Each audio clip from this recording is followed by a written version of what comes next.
Hello friends, welcome to my channel. Daily की तरह आज भी मैं टिप्स के वीडियोस लेके आ चुकी हूँ। तो देर न करते हुए टिप्स को स्टार्ट करते हैं। मेरी मेरी एक टिप जो है वो सुई में धागे को लेकर डालने को लेकर। फ्रेंड्स, क्या होता है कि कभी कभार हम कुछ सिलाई करने के लिए बैठते हैं और सुई में धागा डालने की कोशिश करते हैं। उसे कैंची से काट के डालने के लिए भी करते हैं, लेकिन वो नहीं, सुई में धागा नहीं जाता है। अगर आपने कोई टूल बना के रखा और अगर आपको नहीं मिलता है तो आप सिलाई करना छोड़ देते हैं। तो ऐसे में मैं आपको एक ऐसी टिप शेयर कर रही हूँ जिससे कि आप एक सुई के हेल्प से ही दूसरी सुई में धागा डाल सकते हैं। तो वीडियो पर बने रहें। तो मैं अपने पहले टिप को शुरू करती हूँ।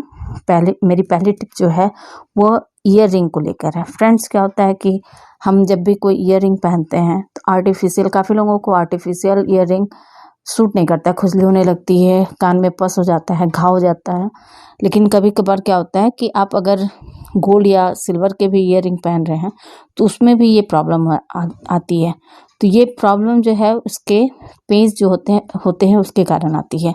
अगर आपके पेंच भी गोल्ड के हों तो आपके कान में कोई खुजली नहीं होगी, क्योंकि गोल्ड नॉन एलर्जिक होता है। तो लेकिन अगर आपके ईयरिंग के पेंच आर्टिफिशियल हो, तांबे या पीतल की हो, तो उसके लिए मैं यहाँ आपके साथ दो टिप शेयर कर रही हूँ। पहली टिप जो है वो बिंदी को लेकर है। जो बिंदी हम लगाते हैं उसी बिंदी को हम इस ईयरिंग के पेच पर चिपका देंगे। बस देखना यह है कि बिंदी का साइज पेच के बराबर हो, ज़्यादा बड़ा ना हो। उसके बाद हम क्या करेंगे, उसमें ईयरिंग डाल देंगे। और दूसरी टिप जो है वह है नेल पेंट। आप किसी भी कलर का नेल पेंट इस पर लगा सकते हैं।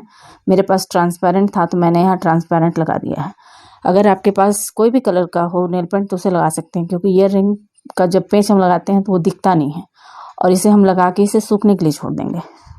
सूख जाएगा, उसके बाद आप इसमें इसे ईयर रिंग पहनकर इसे पेंच लगा सकते हैं और आप देखेंगे कि आपको कोई एलर्जी, खुजली नहीं होगी, या ना ही कान में कोई घाव होगा। मेरी दूसरी जो टिप थी, जो बिंदी को मैंने पेच पे लगाया था, उसमें होल करने के लिए मैंने यहाँ एक मोटी सुई ली है, जिससे कि इसमें आसानी से होल हो जाए। क्योंकि ईयर रिंग से मैंने जब दबाया तो बिंदी अंदर की ओर जाने लगी। तो मैंने क्या किया कि यहाँ मोटी सुई से उसमें पहले होल बना लिया है, ताकि बिंदी के अंदर ईयर रिंग आसानी से चला जाए और ये आपके कान पर ज़्यादा दबे नहीं। और ध्यान रखें कि जब भी ईयर रिंग पहने तो पेंच को बहुत ज़्यादा टाइट ना लगाएं। बहुत ज़्यादा टाइट लगाने से स्किन दब जाती है, इसके कारण भी कान में पस, घाव आदि हो जाता है। तो आई होप आपको ये टिप पसंद आई होगी। फ्रेंड्स, मेरी अगली टिप जो है वो दिवाली के दियों को लेकर है। फ्रेंड्स, मैंने अपने एक वीडियो में दिवाली के दियों को धोकर रीयूज़ करने के कुछ टिप बताए थे, और कुछ दिए जो मैंने अभी यूज़ नहीं किए हैं उसे स्टोर करने के लिए मैं इसमें एक टिप बताने वाली हूँ। फ्रेंड्स, दियों को ऐसे जगह रखना है कि दिए हमें दिखते भी रहें, कि जब भी हमें कुछ काम लगे तो उसका हम इस्तेमाल कर सकते हैं। तो उसके लिए मैंने यहाँ एक कोल्ड ड्रिंक की ट्रांसपेरेंट बोतल ली है। अगर आपके पास बड़ा बॉटल हो जिसका काम ना हो और ट्रांसपेरेंट हो तो आप उसमें रख सकते हैं, ताकि सारे दिए उसमें रहेंगे और दिखते भी रहेंगे, ताकि आप इस्तेमाल कर सकते हैं। लेकिन अगर आपके पास वैसा कुछ बॉटल ना हो, डिब्बा ना हो, तो हम इस तरह के बॉटल को लेंगे। बॉटल को मैंने बीच से कट कर लिया है। आप चाहें तो इसके मुंह को भी कट कर सकते हैं, मगर मैंने यहाँ क्या किया है कि इसके मुंह को कट नहीं किया है, क्योंकि मुंह को कट करने के लिए मुझे चाकू गर्म करना पड़ता। मैंने देखा कि दिए को मैं इसमें आसानी से इस तरह से रख सकती हूँ, तो मैंने दिए को इसी तरह से इसमें रख लिया है। रखने के बाद मैं क्या करूँगी कि बॉटल के ढक्कन को लगा दूँगी और इसे ऐसे जगह रख दूँगी कि जहाँ ये हमें दिखता भी रहे, ताकि जब भी हमें दिए के कुछ इस्तेमाल पड़े तो हम इसे निकाल कर इस्तेमाल कर सकें। आई होप आपको ये टिप पसंद आई होगी। आप इस तरह से काफ़ी सारे दिए, मिट्टी के बर्तन रख सकते हैं। फ्रेंड्स, मेरी अगली टिप जो है वो मसाले को लेकर है। फ्रेंड्स, इस तरह के छोटे छोटे कंटेनर में हम मसाले रखते हैं, और जब हम उसे इस्तेमाल करने के लिए निकालते हैं तो कभी कभार जल्दी में क्या होता है कि वो गिर जाते हैं। तो इससे बचने के लिए मैंने यहाँ एक जुगाड़ लगाया है। हम क्या करेंगे कि एक सेलो टेप लेंगे, पतली वाले लीजिए चाहे थोड़ी सी चौड़ी हो, बस इतना होना चाहिए कि पूरा डब्बे को कवर न करें। तो मैंने यहाँ 1 इंच चौड़ी वाली टेप ली है, उसका डिब्बे से थोड़ा सा ज़्यादा मैंने इसे कट कर लिया है। इसे कट करने के बाद डिब्बे में हम इस तरह से चिपका देंगे।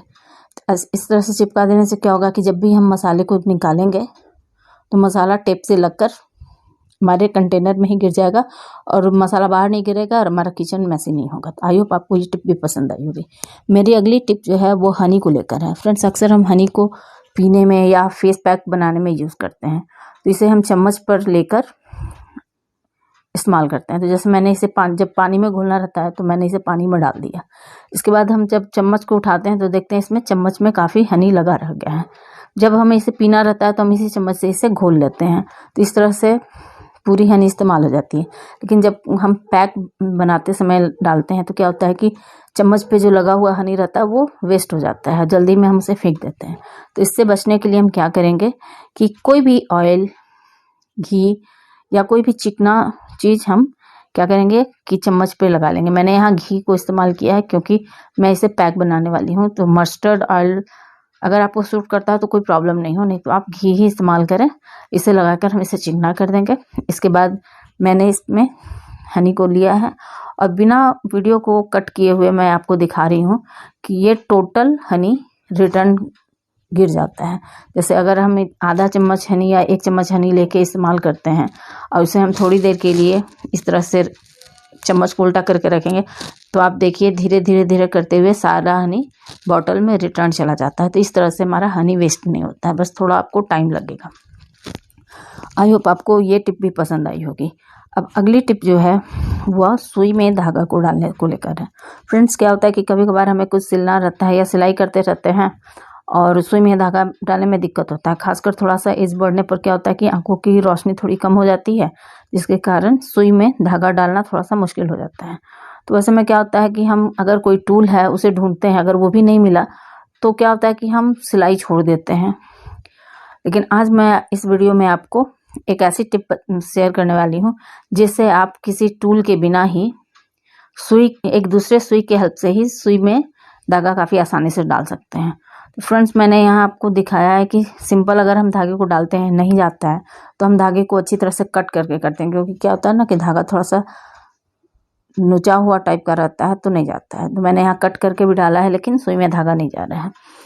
तो हम क्या करेंगे कि 2 सुई के हेल्प से हम सुई में धागा डालेंगे। तो इसके लिए हम क्या करेंगे कि सबसे पहले 2 सुई ले लेंगे, एक सुई जिसमें हमें धागा डालना है, दूसरे सुई के हेल्प से हम धागा डालेंगे। तो इसके बाद हम क्या करेंगे कि धागे को अपने हथेली पर या उंगली पर इस तरह से प्लेस करेंगे कि जिस सुई में हमें धागा डालना है सुई का होल वाला पार्ट धागे के ऊपर रखें ताकि धागा दिख सके। क्योंकि क्या होता है ना कि अगर आपको देखने में प्रॉब्लम हो तो आप बहुत नज़दीक से फोकस करते हैं तो सुई का होल दिखता नहीं है, लेकिन आप दूरी में रख के देखते हैं तो वो नज़र आता है। तो हम क्या करेंगे कि अपने उंगली पर या हथेली पर इस तरह से रखेंगे। तो अपने हाथ में ही इसे रखने में दिक्कत हो रहा है तो मैं इसे उंगली पर रख के दिखा रही हूँ ताकि मैं अंगूठे से पकड़ लूँ और आपको दिखाई भी दे सके। तो मैंने यहाँ क्या किया है कि अपने उंगली पर धागे को इस तरह से डाल लिया है।